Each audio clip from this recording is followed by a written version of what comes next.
सर्पमित्र चेतन याने दिले दुर्मिळ पांढऱ्या रंगाच्या सापाला जीवदान। निसर्गाचा चमत्कार नेहमीच मानवाच्या आयुष्यात काही वेगळे अनुभव ठेवत असतो। असाच वेगळा अनुभव पांढरा साप विहिगाव तालुका अंजनगाव सुरजी या ठिकाणी आढळल्याने नागरिकांनी बघण्यासाठी गर्दी केली होती। येथील सर्पमित्र चेतन यांना ही माहिती मिळताच या सापाला पकडून घनदाट जंगलात आदिवासात मध्ये सोडण्यात आले।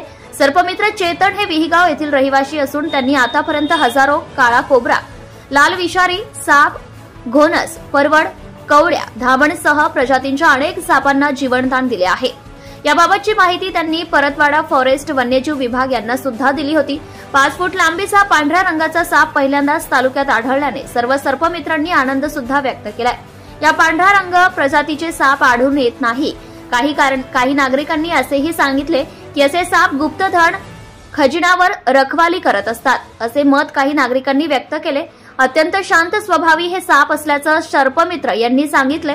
सापाला जीवदान दिल्याबद्दल नागरिकांनी त्यांचे अभिनंदन सुद्धा केले आहे। महाराष्ट्र स्टार न्यूज 1 प्रतिनिधी शिवा पाटील, रोंगे, अंजनगाव, सुरजी। Subscribe now and press the bell icon. Never miss an update.